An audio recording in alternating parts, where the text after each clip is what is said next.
What's going on, everybody? Welcome to a brand new episode of the 715 Bucks Tailgate Talk podcast that is a part of the Man Cave podcast that is brought to you by our good friends from Hy-Vee in Eau Claire.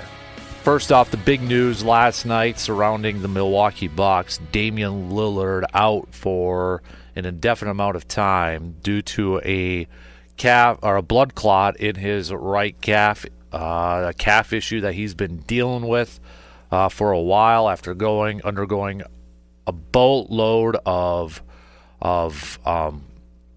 tests and trying to figure out what was going on here. It was revealed that they found a blood clot in there, and it sounds like they found out late last week. He's been on blood thinners and trying to control it and trying to manage it, and it seems like it's going well right now. But the Bucks officially announcing it yesterday after it was first reported, I believe, by Chris Haynes from Yahoo Sports, or maybe Shams from ESPN.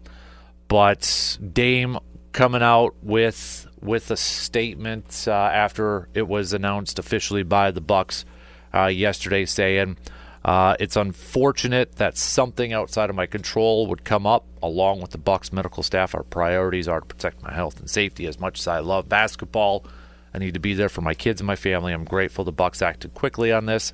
They've been supportive and proactive throughout this process. I look forward to moving past this and continuing my basketball career.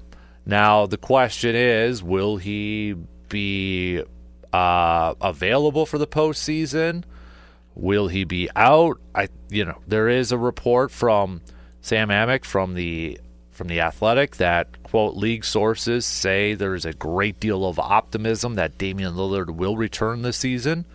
But I think it's right now probably can't say for sure at this point in time. So first things first, when it comes to this, you want to make sure Dame is 100% healthy, that he's good, that they have this under control, that they have this issue well under hand. It sounds like, at least John Horst said in one of his statements yesterday, that doctors are they feel like it's not going to occur again. Here's the quote from John Horst: Damian's health is our number one priority. We will support him as he moves through this weekly process of strict criteria to ensure that it is safe for him to return to play. Doctors have indicated that his situation is very unlikely to occur again. We are thankful that this was identified and medicated quickly, which helps with the recovery.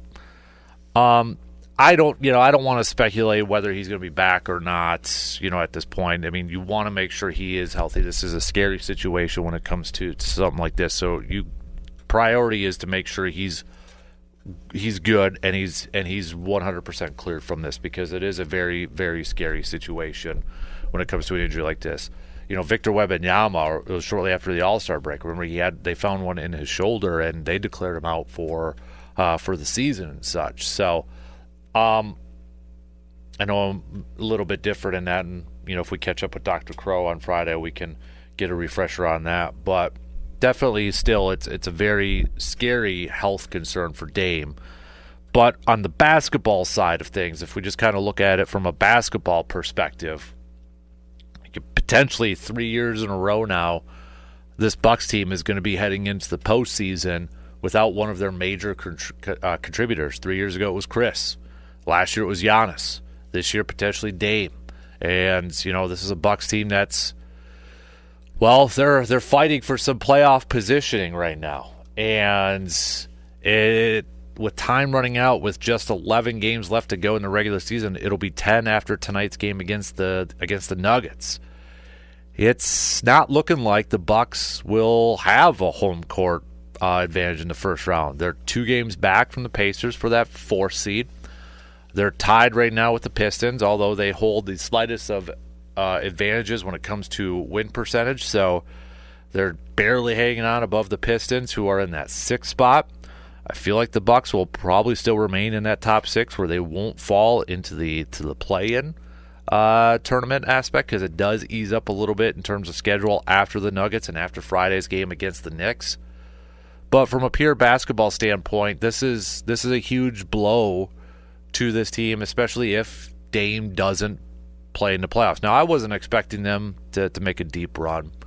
I thought 4th seed, okay, they could probably maybe win their first round matchup, against Pacers or Pistons or whoever it was going to be. But if they're going to be on the road to begin the postseason, if they're the 5th seed and they're going on the road against the Pacers, maybe an outside shot, but they're not great on the road this year. I mean, again, I'll keep bringing this up. Two of the top 6 teams in the Eastern Conference there's only 2 teams in the top 6 in the Eastern Conference that have losing records on the road, and that's the Pacers and the Bucks. So, I mean, if those 2 teams were to face each other in the postseason, the first round, that one would probably go the full length there because teams would probably win their home games and then, and go to a final game of that series to ultimately decide it. But if the Bucks fall down to the 6th seed, then, they're going on the road to face the New York Knicks. So I don't have a lot of confidence. I didn't have a lot of confidence as of late with the Bucks finishing up this regular season as they approach the postseason here, but now potentially with no Dame, I'm going to kind of operate under that assumption that we may not see him in the postseason. I mean, it's another season that I feel like is going to be one and done, one playoff series and then out in the first round. And, something like this with Dame, it's an unfortunate thing. It's, a very scary situation, something that he couldn't control. It popped up there and, not pointing fingers or blaming anybody at this point in time. It's just another season that, when we get to the postseason, we're going to talk about injuries or health issues that have popped up at the end of the regular season leading into the postseason. Now, this is a Bucks team though too that's been very inconsistent throughout this season. I mean, you're talking about an incredibly slow start to begin the season, dug themselves into a hole, bounced back, but then has just been kind of up and down as of late. They're 4-6 in their last 10, especially. So it's like, not to completely close the book on this Bucks season. It sure kind of seems like it at this point, but not to completely close it. This is going to be a very, very, very interesting offseason and a very critical offseason for the Bucks because I think there's going to be a conversation that's going to start, or a narrative that's going to start amongst Bucks fans, that is it only going to be one with Giannis? Is it only going to be one championship with Giannis? I mean, I hope we've got a few more years left of Giannis playing at an incredibly high level like he is this year, and I hope the Bucks try to continue to surround him with enough talent out there. But I feel like that narrative is going to start to creep up a little bit more, and I've already started to see it a little bit on social media. Some people saying, boy, they really did, maybe sell their soul for that one championship a couple of years ago. But I feel like that narrative is going to start to creep up into the conversations here a little bit more, and maybe more this offseason when we get to that. And I hope the Bucks are going to be able to get another one with Giannis still playing at a high level.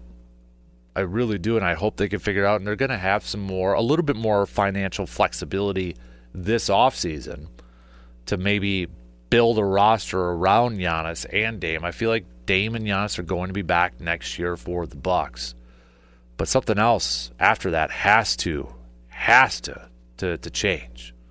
Whether it's better depth, maybe it's coaching, maybe it's something else, but definitely I would say, even though it's not over with yet, a disappointing season for the Bucks for various reasons, both from a play standpoint, hovering around a 5th or 6th seed in the Eastern Conference with just 11 games to go, injuries, health scares with Dame. Disappointing season for various levels surrounding this Bucks squad. And we'll see if they can get out of this road trip with a win tonight and with a winning record, but it's going to be tough going over to the Denver Nuggets, who are currently the third team in the Western Conference, a team that is 23-12 at home this year. Now, they are 4-6 in their last 10 games here too, but they've got Memphis right on their heels, half game back from getting into that third spot. So Denver playing for a little bit of playoff positioning here too. But if the Bucks could get this win tonight to get back to 10 games above 500 and still try to keep pace with the Pacers for that fourth one, it would be a nice confidence boost. But, I mean, it's got to be all hands on deck here. Giannis continuing to do his thing without Dame on the court. I want to see a little bit more from Kyle Kuzma from a consistency standpoint. Looking a little bit more. Maybe does Kevin Porter Jr., is he going to get more action? Even more action than what he's been getting? Can he be a consistent contributor from the offensive side? Because without Dame, you got to try to find 25 points per game. You got to try to find, some three-point shooting. You got to try to find somebody who's going to make up 7 assists per game. Where's that going to come from? Reminder, they don't have Bobby Portis back yet either. So, I mean, you're missing Dame and Bobby Portis for a stretch. We're going to get Bobby Portis for a couple games before the end of the regular season. That should be a boost for this team, but where is this production going to come from with no Dame for the foreseeable future?